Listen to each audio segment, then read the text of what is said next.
You're watching our webinar called How to Build a Marketing Powerhouse, delivered by George Shilge and Matrix Marketing Group. I work at Matrix Marketing Group as a CEO, and I'll be walking you through this presentation today. I just love this topic. We all know that marketing has changed, and I've been talking about it for the last 15 years. And now it's time to make sure that our sales teams realize the sales process has changed as well. First, a little bit about me. I was a former college professor in Colorado and New York. I've worked for corporations like IBM, Bonds, and Microsystems. And in the winter, I love to ski, and I'm a professional ski instructor. And in the summers, I'm an avid mountain biker. Today, you'll learn how to build a sales and marketing powerhouse. This webinar has been developed for CMOs, marketing directors, VP of sales, and CEOs. And you probably should take some notes. The slides will be available for download when this is completed. Now, everyone watching will take away at least 2 to 3 ideas that you can use immediately. We've got some great offers at the end of the webinar as well, so let's dive in. According to Adobe Digital, 66% of all marketers state companies won't succeed unless they have a digital marketing approach. And most marketers agree that marketing has value and that value can be measured. Marketing has changed more in the last 2 years than it has in the last 50 years, and digital marketing approaches are typically in a constant cycle of trial and error. So what are the top goals for marketing and sales teams? What do your sales teams really want? They want higher quality leads, sales leads that have been nurtured before they're handed off to the sales rep, a marketing attribution model that can help tune marketing campaigns and show the ROI. So let's take a look at where the gaps occur. There's 3 primary gaps. There's a talent gap, a technology gap, and a strategy gap. That is really all leading to some sort of performance gap. Capgemini states that 90% of people lack digital skills to implement an effective digital strategy. And when we take a look at the technology gap and the marketing automation adoption rates, it's 60% with revenues over 500 million. And then it drops to 10% with revenues between 20 and 500 million, and really drops off at 5% between 5 million and 20 million. So really, what does this mean? There's a high opportunity for these companies between 20 million and 500 million to leverage technology. And finally, the strategy gap. It's easy to get caught up in the next big thing like Snapchat, artificial intelligence, account-based marketing, and inbound marketing. But these are all buzzwords and meaningless without a well-planned digital strategy that'll help drive qualified leads. So let's review how the modern buyer has shifted the process. The modern buyer has changed the way the sales process has occurred forever. Have you ever purchased something online? Have you ever used social media to ask a question, maybe on Facebook to a friend or in LinkedIn? Well, I sure have. In fact, I do it all the time. Before the internet, buyers were relatively uninformed. The buyer's journey was pretty much a straight shot that was triggered when a buyer recognized the need. Now the trigger can be random and the buyer can conduct his or her own personal research. The standard wisdom is that sales is an art rather than a science, which might be why so many great ideas have gone from the startup phase straight to the graveyard. So building the next $100 million business requires building a sales team that can get the job done reliably. Let's look at the customer journey. 59% of B2B buyers state that they don't even want to interact with a sales representative as their primary source of research, and that's according to Forrester. Here we see 57% of the traditional sales cycle is completed without any interaction with the company at all. So what do? You've got to get in front of this 57% number while the customers are doing their due diligence, and you can do that with content. Well, the current industry trends and the analysis tell us that change is necessary. Does your sales team know about this? And does management understand these changes? When I speak to C-level executives, they know that sales productivity is paramount to enabling a company to grow. In fact, 71% rank it as the most critical importance. It all starts with understanding who you're trying to reach. Here we can see the whole picture as it relates to the customer's buying cycle and the internal sales cycle. See how they're correlated? Once I understand the customer's buying cycle, I can begin to align our sales cycle. For example, if I'm a buyer exploring, we want to give them something that'll help them make an informed decision with content and context. In other words, what matters to them at that time. It's not until you understand this process that you can start to build out your digital marketing plan. So start to think about the parameters that make up your ideal customer. Sure, you have to understand demographics and psychographics. It's all part of it, but it goes beyond the typical persona. Use criteria like employee size, industry, geography, department size, revenue, and job titles. Next, you've got to understand really what the individual's job is. What tasks are they trying to do and complete? And what are they responsible for? Let's take manufacturing. Is it inventory turns, reducing WIP on the floor, or is it something else? You have to know what their job is and what they need to get done. Next, move on to the customer pain points. These are anything that annoys your customers before, during, and after trying to get a job done, or simply prevents them from getting the job done at all. You need to figure out these for your target markets. And finally, customer gains are described as outcomes and benefits for your customers and what they want.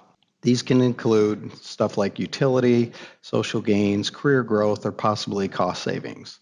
This is where you begin to really build out your product offerings. It's a customer profile that describes a specific customer segment in your business model in a more structured and detailed way.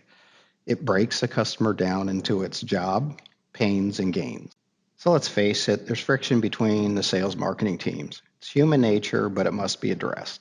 Sales and marketing alignment typically impacts the enterprise organizations, but I've seen it in all sizes. Let's face it, sometimes it's like sales and marketing teams are from Venus and Mars.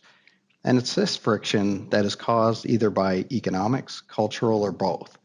Next, understand your target markets, their buying cycle. That's critical, as I mentioned before. Does your sales reps have a systematic approach to selling? I used to be a product manager, and I learned that I'd save time and money if I consulted my colleagues on the manufacturing shop floor, rather than just throwing over new designs. I realized it wasn't enough just to coexist. Not when we could work together to create value for the company, but more importantly for our customers. You'd think that the marketing and sales teams, who work so closely and they're so interconnected, would discover this as well. Build in a feedback loop to see how you're doing and where the bottlenecks occur, and then correct them. It'll reduce your sales cycles. And get your teams on the same page and the buying cycle aligned with your sales cycle. You'll see shorter sales cycles and higher close ratios.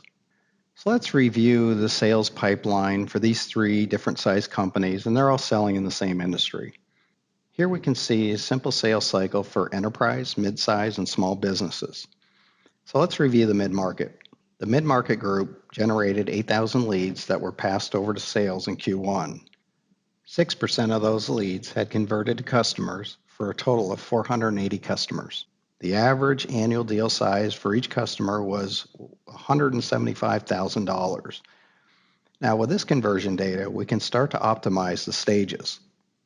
But let's look at the small business leads, and let's specifically look at the leads to customer ratio. Looks pretty good, right? Yeah, not so fast. Here we might be waiting too long to contact these leads. This theory can be tested. Get in front of the leads early and see what happens. Does your leads to close ratio increase? So think of this. If I do that and see a 5% bump on leads to sales ratio, I've added 550 more customers with $22 million of incremental revenue. It's not bad for a simple change, right? Let's switch gears for a minute and talk about your website. How is it performing? Is it tuned with your keyword strategy?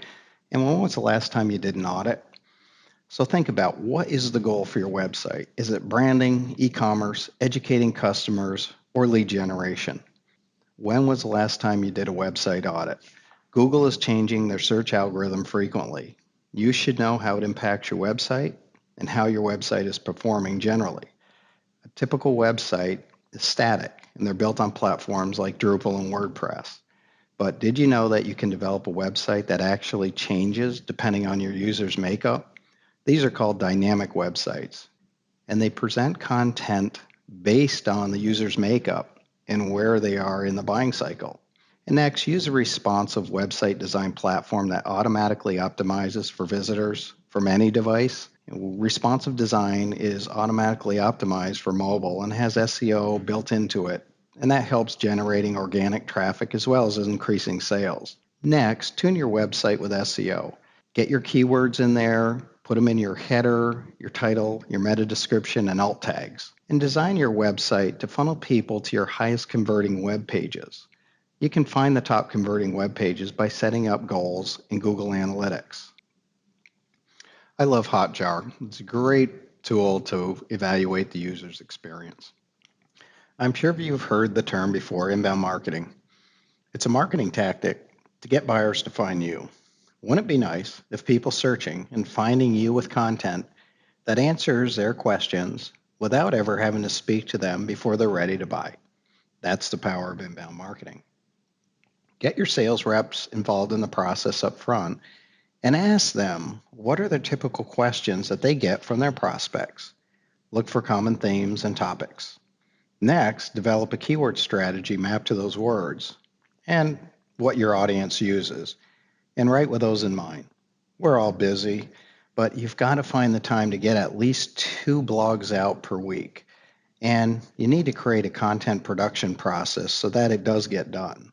And next, develop content that your audience is willing to pay for. To really be good at this, you've got to think like a journalist. I use a content key that is really an editorial framework that splits it into 3 categories I call the head, the heart, and the hands. The head is thought leadership content. The heart is innovation strides and customer stories. And finally, the hands are practical pieces like advice and how-to content. It's an easy way for me to remember the guiding principles behind our content creation. A strong editorial mission explains who you're trying to reach and how to serve them with content. These things should be included. Who are you as a company? Who are you trying to reach? How are you going to reach them? And what do you want to accomplish when you do reach them? But don't let it get too complicated at the beginning. Use a simple buyer's journey and write content that aligns with it. Think of it this way. If you want to lose 10 pounds, you work out hard, you diet for a month, and you meet your goal. Boom, 10 pounds are gone. You stop doing that routine. The same goes for here. Don't expect it to happen overnight, and it's a commitment that'll pay off. Companies that publish 16 plus blog posts per month got almost 3.5 times more traffic than companies that publish 0 to 4 monthly blog posts. Here's a representation of a simple buyer's journey. Once I understand my buyer's journey, I can begin to develop marketing content to help generate new leads and nurture leads in my sales pipeline. I use things like prescriptive content, thought leadership content, and some brand and product content. In building out this slide set, I wanted to make sure that what I was saying was really true. So I went to Google and typed in, why hire a marketing agency? And just to see what came up. We're number 2 on that page. So content works.